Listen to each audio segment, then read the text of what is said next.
I am Ferdinand Marcos, and I am the President of the Republic of the Philippines.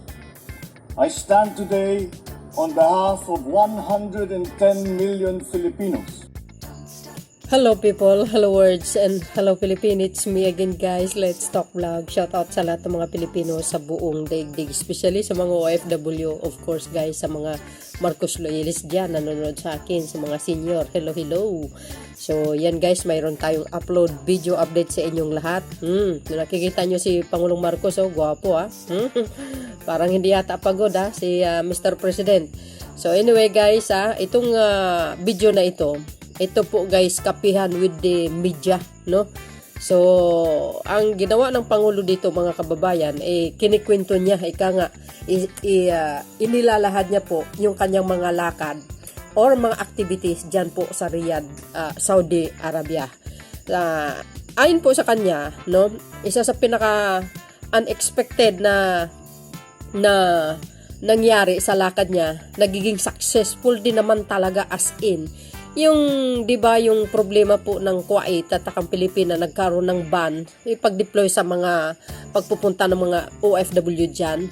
Pero dahil si Pangulong Marcos Jr., mga kababayan, hindi siya hindi niya na-expect na mismo Crown Prince ng Kuwait ang tumawag sa kanya at nakipag-usap na aayusin, mga kababayan, yung problema tungkol dito sa mga ban diyan, no? So ibig sabihin yan, babalik na po, no, sa dati. So wait lang tayo, no, kung kailan man yan. So may updates din naman natin yan, mga kababayan. At syempre guys, sa mga ating mga Filipino workers sa Kuwait, talaga naman siguro yung iba masaya, hindi natin alam yung iba kung babalik pa, no. Ganun pa man, magandang balita po yan. Bukod sa kanyang mga investment na 4.26 billion ang kanyang nakuha, wow ka naman talaga. Oo, mapapawaw ka lang talaga sa sipag ng Pangulong Marcos Jr. Sobrang grabe ito, kakaiba itong Pangulo na ito. Laging mayroong guys, sideline, no? Bilateral meeting, round table meeting. Sa kanya lang talaga nangyayari yan, no? Grabing galing niya talaga. Saludo ako talaga sa kanya. So yun guys, para kompleto, detalyado, mga amigos, pakinggan nyo po ang paglalahad ng ating mahal na Pangulo kaharapang mga press media. So dahil press media yan, so may karapatan po tayo para spread ang good news ng Marcos administration. As a loyal Marcos loyalist YouTubers, syempre kailangan natin yan. Siyempre courtesy po ng RTBN yan at ang ating mahal na Pangulong Marcos Jr. So before you panoorin guys ang kanyang paglalahad, no, sa good news na yan, don't forget to like, hit the button bell para lagi kayo update sa aking mga upload videos. Bye, baboos! God bless Philippines! Good evening. As usual, yung mga event natin sa Filipino community, laging masaya. So we just had that one. But that was after the summit of the ASEAN GCC, which the plenary session was held this morning, all of this morning. And the afternoon was spent with bilateral meetings outside. This is the first summit, the first summit of the ASEAN GCC, which is extremely important because the GCC countries and the ASEAN member countries really comprise the two most vibrant economies, regional economies in the world today. And for us to join forces, for us in ASEAN to join forces with the GCC is a very significant event. And we look forward to very many things that we can do together. And at the same time, the countries in the Gulf states are all also looking for assistance, for help, for workers, not only workers but also for trade, for business, for investment, and that is what we were able to talk about. And I think that the future is bright for this partnership between the Gulf states and the ASEAN member countries, and there is a very clear understanding, especially amongst the Gulf state, the leaders of the Gulf states, that in this globalized economy, it is important to continue to make these arrangements, make these agreements, so that we have a very strong basis on from which to transform our economies and from which we can grow. At the same time, well, on the bilateral side, and the reason that many of our economic managers are here with us on this trip is because there is a change especially in Saudi Arabia. Upon talking to the Crown Prince MBS, they are very interested not only in, of course, getting increased contractors and laborers and help and professional skilled workers, mga engineer ang mga hinahanap nila. Yun ang mga arkitekto, yun yung mga hinahanap nila dahil marami talaga silang itatayo. But it is not only a one-way street anymore. At sabi niya, we would like to also go to the Philippines and invest and do something in the Philippines. Unang-una, napaka-simple and it's a little obvious. Yung aming proposal, sinasabi namin, dahil halos lahat ng pagkain dito sa Saudi Arabia ay imported. Kakaunti lang ang kanilang arable land, kung tawagin. At hirap sila sa tubig. So aming sinabi, ba't di kayo mag-invest na mga pital kayo doon sa Pilipinas at magtayo tayo ng mga gawaan para sa pagkain, to process foods, halal foods, but specifically for Saudi Arabia. And that will bring jobs to the Philippines. It will also increase our food supply. So these are the kinds of things that we have been talking about. Also in the financial instruments that they have been presenting. Pero we have to talk to them more about that. We did not have enough time to go into detail. But again, that is a prospective area. One of the areas that Saudi Arabia has been very active in is actually in the development of renewable energy, because they have a very forward-thinking leadership, and they see that they would like to diversify their economy, they're not just dependent on petroleum products, and to increase the stability of their economy, and not so dependent on just one commodity. So these are, and of course we reintroduced to them the Maharlika Investment Fund. And that has proceeded very quickly, and we have already started with detailed talks with the PIF, which is the equivalent here in Saudi Arabia. It is their investment fund, and how we can work together. And it is not only Saudi Arabia; it is also the other Gulf countries who have expressed an interest. And I am very encouraged and quite happy by the fact that the reaction that we got from our partners in Saudi Arabia and in other countries has been very encouraging, at gusto talaga nila na tumulong at makilahok dito sa ating investment, dahil naman pinaipakita naman natin na magandang investment talaga para sa kanila ito. So wow. The concept of an investment fund, a sovereign fund for the Philippines, is growing even more attractive, ever more attractive as we go down the road and we talk to more of our prospective partners when it comes to the sovereign fund.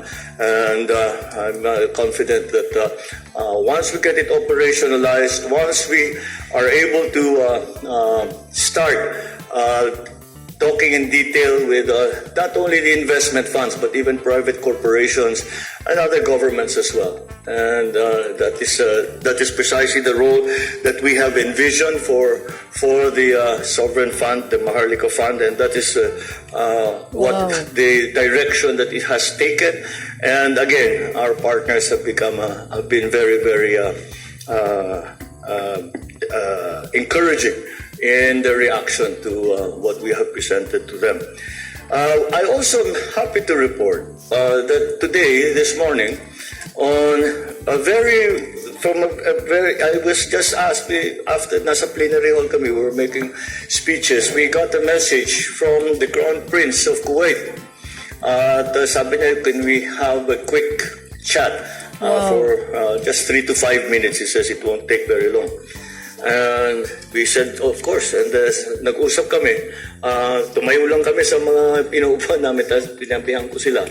And I spoke to the Crown Prince and sabi niya hindi niya gusto yung nangyari between Kuwait and the Philippines. That he disagreed with what the people were doing. He says that this salita niya, the words that he used were, do not listen to them. This comes from small people. I do not agree with what they have been doing. And in fact, she said, I do not want, there's no reason for you to apologize to us. Dahil noon, yun ang hinihingi sa atin, mag-apologize tayo sa kanila.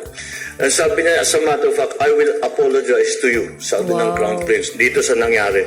We will fix it and we will make it because we love the Philippines. And he says, because I remember your father. Sabi niya, he always supported Kuwait. He always supported us. And then I know that you will always also support us. And that's why we will fix this. So mukhang maayos natin yung problema sa Kuwait. Yung mga ban na ginawa natin, na pagkakabila. Dahil malakas ang loob ko magsabi, dahil kausap na natin yung Crown Prince. Kaya wala nang siguro.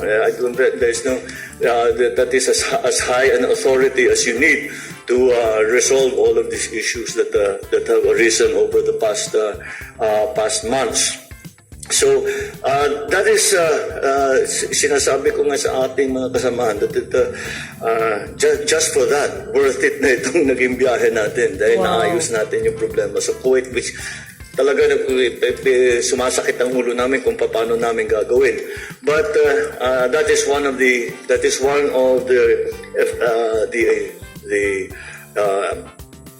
shall we say successes that we can record from this trip. The other is the agreement with Saudi Arabia that not only will they continue to hire Filipinos at every level in the workplace, but also that they will come and do a lot of work in the Philippines, and they will invest in the Philippines so that they can return. Because ang tingin talaga nila sa atin is that they thank us for helping them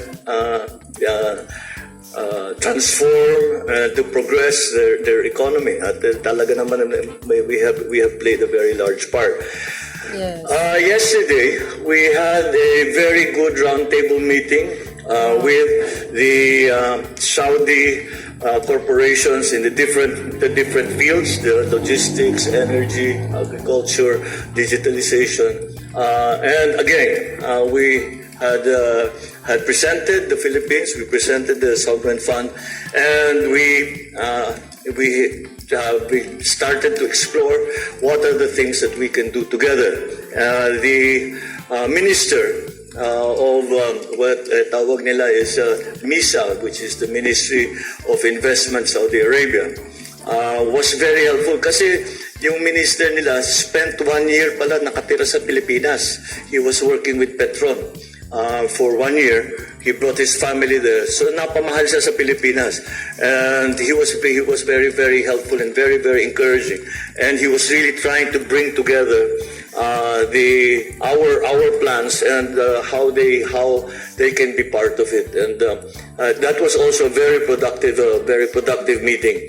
Kahit mabilis lang there are many things that are done that are not in the plenary hall, that are not in formal speeches, but on the sidelines. And that's one of the things that I think is again has been a very good thing for us. And it is now again, as I always say when we have these trips, that it is up to us now to follow this up, to develop these ideas, to explore what will work in the Philippines, to see what is appropriate for the Philippines. And That is what we will now begin to do when we get back to the Philippines. We also signed a memorandum of understanding, MOU, di ba? Yeah, with between EEI and a large hindi sila recruiter, but they bring workers from the Philippines to Saudi Arabia, and marami talaga silang gustong kunin. This MOU that was signed is already they're talking about 200,000 Filipinos. So Wow, again, may mga dami. opportunities dyan. And this is something that we will continue to explore and continue to develop hanggang maging totoo na. So that's more or less what has happened in the last 2 days, from yesterday, pagdating natin dito, until this morning, which was the plenary session, and then the bilateral meetings that we had in the afternoon. So yes, so that is the report that I have for this trip at this the first ASEAN GCC summit. Wow. Thank you, Mr. President. Sir, nasagot niyo na po lahat yung mga gusto nilang tanongin. Tanong niyo na pa rin. Sir, siguro we'll have Nel Maribohok na lang.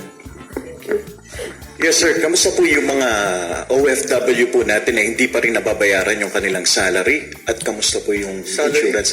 Unpaid salary sir, yung around 10,000. Hindi, it's just napo-process na ngayon yun.